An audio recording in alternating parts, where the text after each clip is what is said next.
Halo buat kita semua, salam sejahtera dari saya. Sebelumnya saya akan memperkenalkan diri saya terlebih dahulu.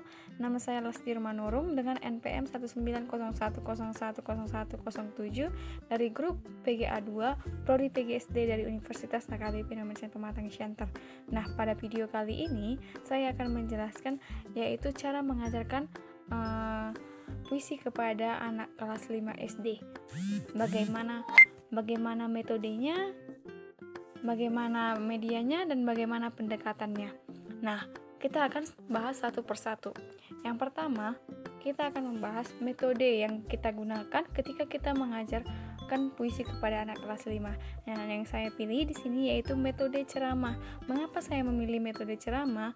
Karena metode ceramah dilakukan dengan tujuan untuk menyampaikan informasi atau materi pembelajaran.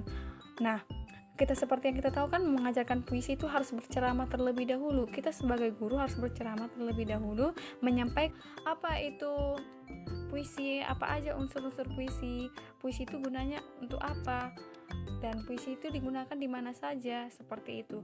Jadi kita sebagai guru harus menggunakan metode ini, karena metode ini juga bisa membangkitkan hasrat, minat, dan motivasi siswa untuk belajar dan lebih mempelajari materi pembelajaran tentang puisi ini. Jadi saya rasa metode ini sangat cocok buat anak SD.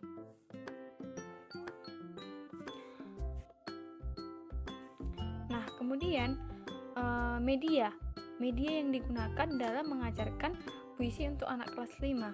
Nah, yang di sini saya pilih yaitu media visual. Mengapa saya pilih media visual?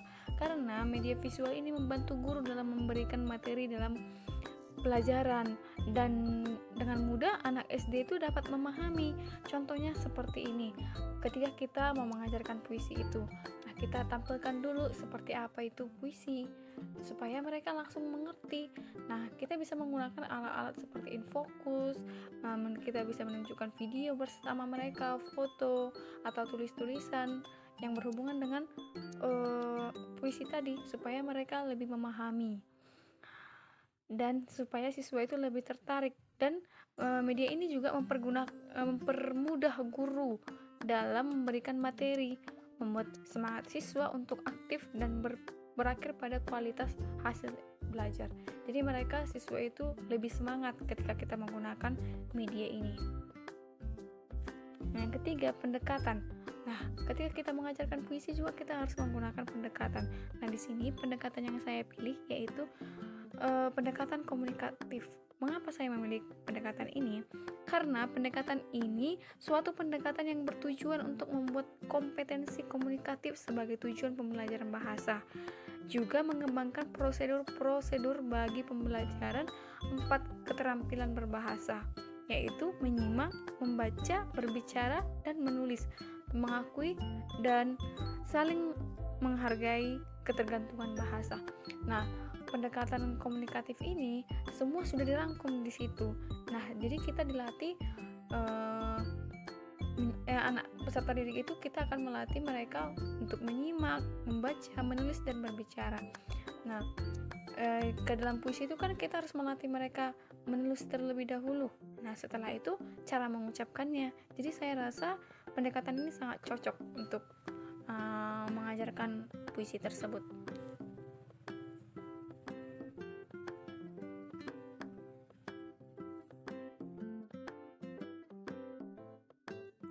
Nah, sekarang kita berlanjut ke dalam materinya.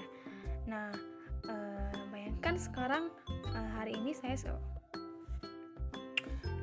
ini kita berlanjut kepada pengertian. Nah, sekarang kita akan membahas materinya langsung. Nah, kalau dibahas tentang puisi, kira-kira apa sih itu puisi? Nah, di sini kita akan bahas puisi itu merupakan karya sastra yang menggunakan kata-kata indah dan kaya makna. Karya sastra yang singkat, padat, dan menggunakan bahasa yang indah. Singkat karena diungkapkan tidak panjang lebar seperti prosa. Nah, bagaimana ciri-ciri puisi tersebut? Yang pertama, terdiri atas kumpulan kata-kata yang tersusun menjadi baris-baris.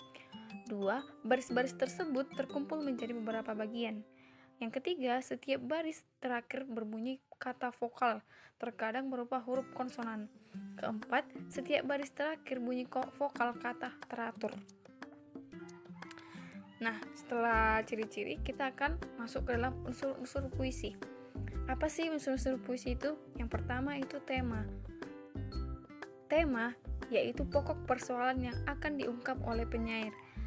Tema ini tersirat dalam keseluruhan isi puisi. Yang kedua, rasa, yaitu sikap penyair terhadap pokok persoalan yang terkandung di dalam puisi. Tiga, nada, yaitu sikap penyair terhadap pembacanya. Nada berkaitan erat dengan tema dan rasa. Hal ini ditunjukkan dengan adanya sikap merayu, mengadu, mengkritik, dan sebagainya. Yang keempat, amanat, yaitu pesan yang ingin disampaikan penyair dalam puisi itu. Jenis-jenis puisi. Berdasarkan bentuknya, puisi terkait yang pertama, puisi yang terkait aturan-aturan bait dan baris antaranya pantun, syair, dan soneta. Dikenal juga puisi yang berbentuk distikon, terzina, kuatran, kuit, sektet, septima, dan oktav. Kemudian puisi bebas, yaitu puisi yang tidak terikat oleh aturan-aturan bait, baris, maupun rintah. Contohnya puisi karangan Syairil Anwar, Taufik Ismail, W.S. Rendra, dan lain-lain. Nah, di sini jenis-jenis puisi berdasarkan zamannya. Yang pertama itu puisi baru, yaitu puisi yang tidak terikat oleh pengaturan dalam penciptaan puisi. Meski tidak terkait, tetap ada banyak aturan dalam puisi modern seperti ritmi, rima, dan musikalitas. Kemudian puisi lama adalah puisi yang masih terikat dengan persajakan, pengaturan lirik dalam setiap bait, dan jumlah kata dalam setiap lirik serta musikalitas. Contoh puisi lama. Harum sekali manggaku ini, sayangnya hanya untuk titipan. Belajar tekun hari ini akan bahagia di masa depan. Nah, sekarang tugas kalian di rumah itu membuat contoh puisi lama yang lainnya. Mungkin sampai di situ pembelajaran kita hari ini. Saya harap kalian dapat mengerti. Tetap semangat belajar di rumah. Salam sehat dari saya.